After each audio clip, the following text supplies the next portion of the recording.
കാലത്ത് കളിച്ചുകൊണ്ടിരുന്ന ഓലപ്പന്തയാണ്. ഇത് നിങ്ങൾക്ക് ഉണ്ടാക്കാൻ അറിയാമോ? ഇല്ലെങ്കിൽ ഞാൻ പഠിപ്പിച്ചു തരാം. അപ്പൊ നമുക്ക് ഇത് ഉണ്ടാക്കുന്ന വീഡിയോയിലേക്ക് നമുക്ക് പോവാം.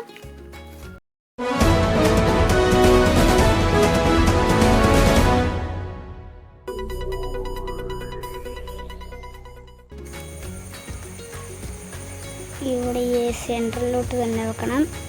ഈ അടിയിരിക്കുന്ന പോലെ ഇല്ലേ, ഇത് ഈ സെൻട്രലിലോട്ട് തന്നെ വെക്കണം. എന്നിട്ട് ഇതിൻ്റെ അടിയിലിരിക്കുന്ന പോലെ ഇല്ലേ, അത് ഇങ്ങോട്ട് വെക്കണം. പിന്നെ ഇതും ഇങ്ങോട്ട് വെച്ചിട്ട് ഇങ്ങനെ പിടിക്കണം. ഇത് മുമ്പിരിക്കുന്ന ഈ തല എടുത്തിട്ട് ഈ ഓലേൻ്റെ ഈ അകത്തോട്ട് വെക്കണം. ഇച്ചിരി വെച്ചാൽ മതി. എന്നിട്ട് ഈ ഓല എടുത്തിട്ട് ഇതിൻ്റെ അകത്തോട്ട് വെക്കണം. എന്നിട്ട് നമ്മൾ ഈ ഓല എടുത്ത് ഇത് വെച്ചിട്ട് ഓല ഇത് ഇങ്ങോട്ട് വെക്കണം. ഇത് ഇങ്ങോട്ട് എൻ്റെ മുന്നേ വെച്ചിട്ടുണ്ട്. ഈ ഓല നമ്മൾ ഇതിൻ്റെ അകത്തോട്ട് വെക്കണം. വെച്ചു. ഇത് നമ്മളില്ലേ ഈ 4 വശവും കൂടെയും പിടിച്ച് ഒരുമിച്ച് പിടിച്ച് വലിക്കണം. വലിച്ചു കഴിയുമ്പം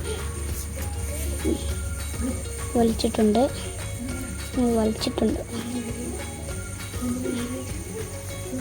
വലിച്ചു. അപ്പം നമ്മുടെ ഒരു കാറ്റാടി ആയിട്ടുണ്ട്. നമ്മുടെ കാറ്റാടിൻ്റെ ആയി. ഇനി നമുക്ക് ഒരു ഈർക്കളി വേണം. അപ്പോൾ ഇവിടെ ഈർക്കളി ഇട്ടിട്ടുണ്ട്. അപ്പോൾ നമുക്കൊരു ഈർക്കളി ഇട്ടിട്ടുണ്ട്. ഇത് നമുക്ക് അടി ഇങ്ങനെ വെച്ചിട്ട് അടി ഞാൻ ശ്രദ്ധിച്ചിട്ടുണ്ട്. ഇനി നമ്മൾ ഈ ഇവിടെ ചെറിയൊരു ഓട്ട കാണുന്നില്ലേ, ആ ഓട്ടയിലോട്ട് ഈർക്കളി അങ്ങ് കുത്തിക്കെട്ടണം. എന്നിട്ട് ഇതിൻ്റെ അകത്തോട്ട് ഇങ്ങനെ കയറ്റി വെക്കണം. ഇവിടെ കൊണ്ട് വെച്ച് കഴിയുമ്പോഴത്തേക്കും നമ്മുടെ കാറ്റാടി റെഡി.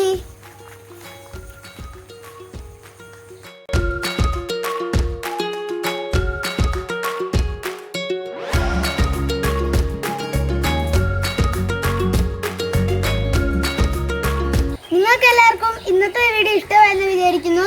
ഇഷ്ടപ്പെട്ടെങ്കിൽ ലൈക്ക് ചെയ്യുക, നിങ്ങളുടെ കൂട്ടുകാർക്ക് ഷെയറും ചെയ്യുക. മറക്കാതെ ഷെയർ ചെയ്യണേ. പിന്നെ നിങ്ങളുടെ അഭിപ്രായങ്ങൾ കമൻ്റ് ആയിട്ട് വിടണം. അപ്പോൾ അടുത്ത വീഡിയോ കാണും വരെ ബൈ ബൈ.